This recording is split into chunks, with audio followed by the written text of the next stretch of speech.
अगर हरियाणा सरकार दिव्यांग समाज की बलि चाहती है तो अब की बार दिव्यांग समाज बलि देने के लिए तैयार है। नमस्कार, मैं हूं अजीत सिंह भिवानी और मेरे साथ कैमरामैन हैं ओसोजी भारत। हरियाणा केसरी न्यूज़ में आपका सबका स्वागत है।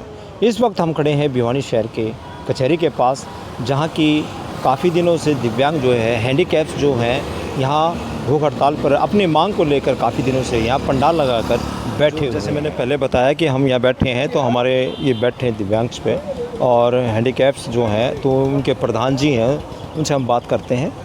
तो हाँ जी, आपका शुभ नाम क्या है जी? सुरेश कुमार, प्रदेश प्रवक्ता दिव्यांग समाज हरियाणा। अच्छा, आपका संगठन का क्या नाम है? ऑल हरियाणा दिव्यांग अधिकार संघर्ष समिति। अच्छा, ऑल हरियाणा दिव्यांग संघर्ष समिति। तो आप उसके प्रदेश प्रवक्ता दिव्यांग समाज। तो आप ये बताओ कि आप यहाँ जो भूख हड़ताल पे बैठे हो, या मतलब जो हड़ताल धरना प्रदर्शन किया है, कितने दिन से हो? हम 1 अप्रैल 2022 से यहाँ अनिश्चितकालीन धरने पे बैठे हुए हैं, जिसको हमारे को आज 144 दिन पूरे हो चुके हैं। अच्छा। और जो हमारा जो भूख हड़ताल का है, आज वो 45वां दिन है। अच्छा,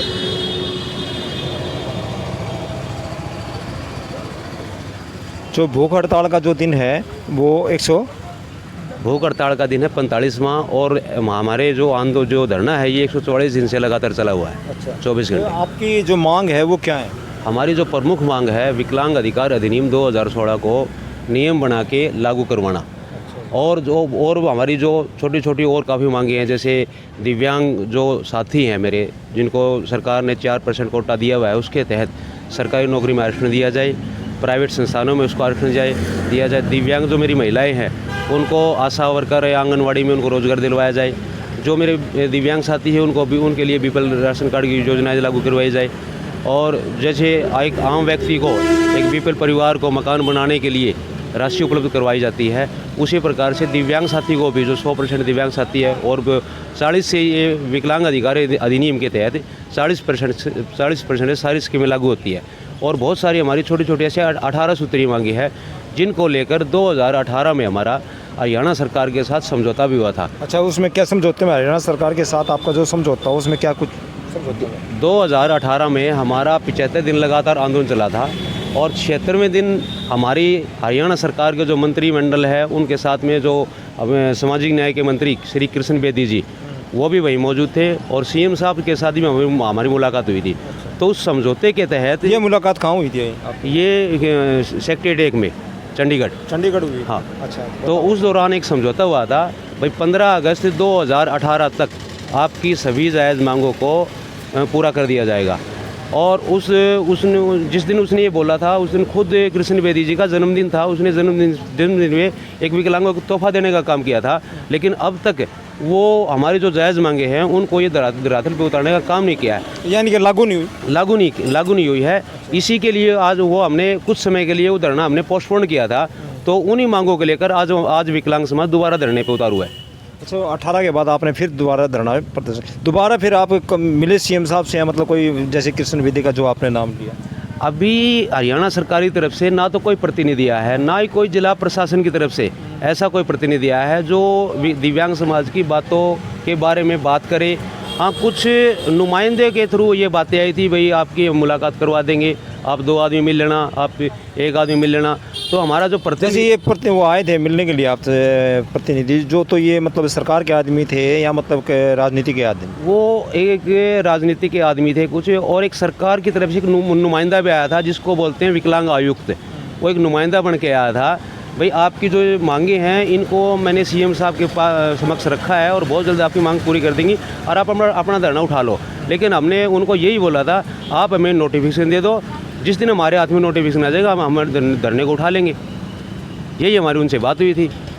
अच्छा, जो पहले आपका हरियाणा सरकार के साथ समझौता हुआ था, जैसे आपने बताया कि मुख्यमंत्री जी के साथ था और कृष्ण बेदी जी के साथ था, तो आपसे कुछ उन्होंने रिटर्न में दिया था? वैसे वर्बली बात हुई? रिटर्न में हमारे को एक एजेंडा दिया था मुलाकात के लिए, उसकी कॉपी हमारे पास है।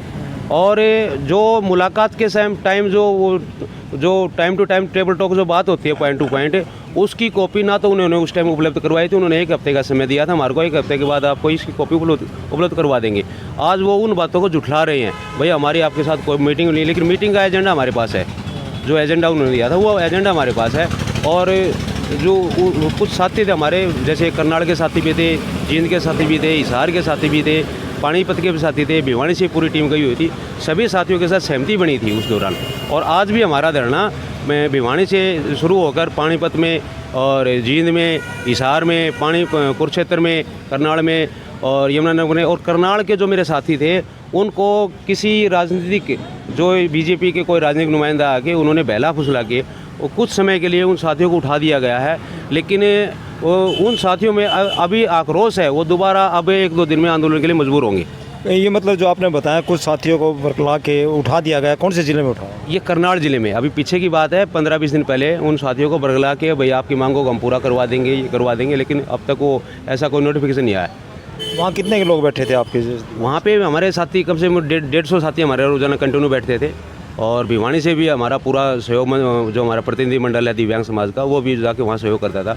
और पूरे हरियाणा का जो नेतृत्व कर रहा है वो ऑल हरियाणा दिव्यांग अधिकार संगठन भिवानी कर रही है। अच्छा, तो भिवानी तो कर रही है, तो आपके जो भिवानी में है, तो आपके ये हैंडीकैप्स हैं, दिव्यांग जो हैं, भिवानी में कितनी जनसंख्या होगी? हमारे यहाँ दिव्यांग साथियों की जो संख्या है वो 19,000 है।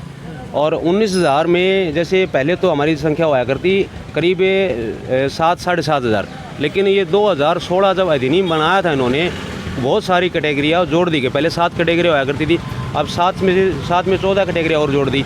लेकिन कैटेगरियाँ जोड़ने से, दिव्यांग को श्रेणी बढ़ाने से कैसा कुछ नहीं। दिव्यांग समाज के लिए आप सरकार को सोचना पड़ेगा, उनके लिए जो स्कीमें हैं वो लागू करनी पड़ेगी, तभी दिव्यांग समाज का भला होगा। पीछे आपने देखा हुआ मोदी सरकार ने सबसे पहले, हम विकलांग थे, जिसका हाथ पैर कट जाता वो विकलांग होता, लेकिन मोदी ने एक नाम दे दिया दिव्यांग। हम कहाँ से दिव्यांग है? ऐसे हमारे पास ऐसी कोई दिव्य शक्ति नहीं है जिससे हम अपने आप उड़ जाएंगे, अपने आप कुछ कर लेंगे। विकलांग ही रहेगा। नाम देने से दिव्यांग का कोई भला नहीं होगा। तो अगर दिव्यांग का ये सरकार भला चाहती है तो उसके लिए स्कीमें लागू करनी पड़ेगी।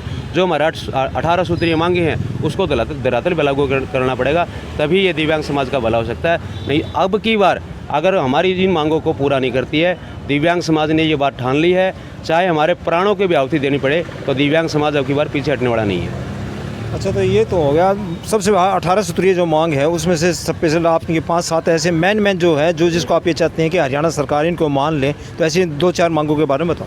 हमारी जो प्रमुख मांग है, जो विकलांग अधिकार अधिनियम 2016, उसको पूर्ण रूप से नियम बना के लागू करवाना। अगर इस एक्ट को हरियाणा सरकार नियम बना के लागू करती है तो बहुत सारी मांगे इस एक्ट के अनुसार ही विकलांग समाज की पूरी हो जाएंगी।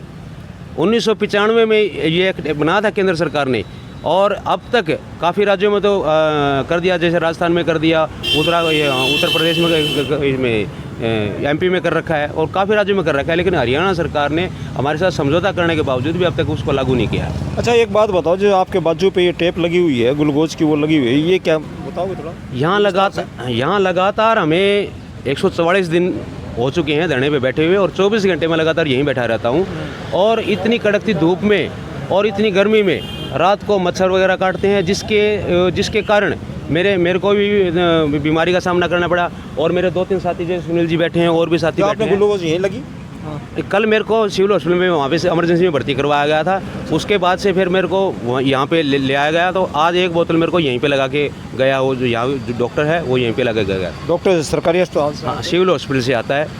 हाँ, तो उन्होंने आके इलाज करवाया। यहीं लगाई है? हाँ, यहीं आके लगा गए थे वो। तो ये जो अंकल जी ने माला डाल रखी है, ये मतलब इसका बताओगे क्या कुछ? ये जो हमारे जो मीडिया प्रभारी हैं, प्रेस प्रवक्ता, तो ये भंवर लाल जी हैं। तो आज ये जैसे हमारे जो अनशन को 45वां दिन है, तो उसके लिए आज बैठे हैं हमारे ये साथी भंवर लाल जी बैठे हैं, कार्मिक बोर्ड को हड़ताल। तो आपका क्या नाम है? भंवर लाल जी। भंवर लाल जी, आप बताओ, आप तो इससे उम्र में भी बड़े हैं, तो आप इसके बारे में क्या कहना चाहोगे? ऐसा हरियाणा सरकार आपकी मांगे मान लेगी? ना, मानना तो पड़ेगा जी। इतने अनशन हो रहे हैं, और भी बैठे रहेंगे, साल भर जाए, 2 साल लग जाए, हम यहाँ उठेंगे नहीं। अच्छा, ये और बताओ, जैसे आपने क्या बोलते हैं इसको, राज्य स्तर पे बैठे हो, ज़िले में बैठे हो, क्या आपने हरियाणा स्तर पे मतलब ऐसी कोई रैली या मतलब ऐसा इकट्ठा होने का निश्चय लिया हरियाणा स्तर पे? हरियाणा स्तर पे हरियाणा सदर पे हमने करनाल में एक बहुत बड़ा एक रोष प्रदर्शन किया था CM सिटी में। और उस दिन हमारा एक काफिला करनाल से शुरू होकर चंडीगढ़ कूच करने वाला था। अच्छा। और हरियाणा प्रशासन ने पूरे पुलिस प्रशासन ने हमारे काफिले को रोका और उस दौरान दिव्यांग साथियों के ऊपर उन्होंने लाठीचार्ज भी किया। तो उस दौरान भी एक समझौता हुआ था। लाठीचार्ज कब की बात है? ये हमारा पीछे था, ये 21 जून की बात है। 21 जून 22 में? हाँ जी, तो आपको रोकने की कोशिश करी? बिल्कुल रोकने की कोशिश। तो वहाँ पे कितने के जनसंख्या थी दिव्यांग? वहाँ पे हमारे साथियों की कम से कम 2-2.5 हज़ार के पास जनसंख्या थी हमारे साथियों की। तो फिर मतलब कोई घायल भी हुआ? जैसे आपने कहा प्रशासन ने लाठीचार्ज किया, ये हुआ, तो उसमें कुछ घायल? हमारे 3 साथियों को उस टाइम चोट भी आई थी और एक साथी को गिरफ्तार भी किया गया था। और हमने फिर वहीं पे धरना टेकने को मजबूर हो गए थे। जब हमारा साथी को छोड़ेंगे तब हम यहीं पे धरना टेक देंगे। पुलिस प्रशासन के सामने हमने धरना रखने का काम किया था। उस दौरान उस साथी को फिर छोड़ दिया गया था। तो इसमें आप जो बैठे हैं उनके 5 साथियों के नाम जैसे कौन कौन बैठते हैं? अरे अब तक कितने साथियों ने भूख हड़ताल पर, नेक्स्ट कब तक चलता रहेगा? अब तक हमारे साथियों ने 44 साथियों ने भूख हड़ताल कर चुके हैं और आज हमारे साथी 45वां है। और लगातार जब तक हमारी मांगे पूरी होती है तब तक हमारे साथी ऐसे ही भूख हड़ताल में बैठते रहेंगे। और आने वाले समय में बहुत जल्द, अब तो हमारे साथी कार्मिक अनशन में बैठे हुए हैं, तो जितने मेरे दिव्यांग साथी है, दिव्यांग प्रतिनिधि हैं यहाँ ऑल हरियाणा दिव्यांग अधिकार समिति, ये आमरण अनशन करने के लिए भी मजबूर होंगे। अगर हरियाणा सरकार दिव्यांग समाज की बलि चाहती है तो अब की बार दिव्यांग समाज बलि देने के लिए तैयार है। अच्छा, इसमें जो आपके महिलाएं भी हैं, अभी थी उस पर हमने देखा, तो वो महिलाओं की कितनी जनसंख्या है? वो भी आती हैं भूख हड़ताल पे बैठी? हाँ, महिलाओं की जनसंख्या हमारे यहाँ पे जो मेरे दिव्यांग समाज है उनके अंदर करीब 2700-2800 के आसपास महिलाओं की जनसंख्या है। और उन्होंने भी इस आंदोलन में भूख हड़ताल में एक उतरने का निर्णय लिया है। तो अगला सप्ताह हमारा जो होगा वो हमारी दिव्यांग महिलाओं का होगा। पूरे सप्ताह दिव्यांग महिलाएं अनशन पे बैठने के लिए मजबूर है। तो अभी प्रधान जी ने बात की है और बताया, सारा विस्तार से इन्होंने अपने दिव्यांग के बारे में बताया। और ये भूख हड़ताल, अभी हमारे कैमरामैन जी ने दिखाया कार्मिक भूख हड़ताल भी है। और अंकल जी बैठे हैं, भवरलाल जी, ये कहते हैं कि हमें 45वां दिन है, रोज़ एक दिव्यांग जो है, हैंडीकैप्स जो है, भूख हड़ताल पे बैठता है। और ऐसा आज 45वां दिन है, हम बैठते रहेंगे। तो तब तक हरियाणा सरकार हमारी मांग नहीं मान लेती, तब तक हम हड़ताल से उठेंगे नहीं, टस से मस नहीं होंगे। हरियाणा केसरी न्यूज़ नेटवर्क, और मेरे साथ कैमरामैन हैं ओसो जी भारत। हैंडीकैप्स जो बैठे हैं, मतलब ये यहीं पे बैठ के धरने पे बैठे हैं और एक आदमी इनका भूख हड़ताल पे होता है। तो इनके बर्तन, खाना पीना, इसमें जो धूप भी आती है टेंट में, और बरसात के अंदर देखो ये टपक रहा है इनका टेंट, और कुछ बिस्तर जो हैं वो गिले हो चुके हैं। तो हमारे कैमरामैन जी दिखा रहे हैं, तो बिस्तर भी गिले हो चुके हैं। ये काफ़ी उसमें दिक्कतों का सामना कर रहे हैं। तो काफ़ी भीड़ है। और इधर तो हरियाणा सरकार इनकी कब सुनती है, ये कब तक बैठे रहेंगे आखिर। तो हरियाणा केसरी न्यूज़ नेटवर्क भिवानी।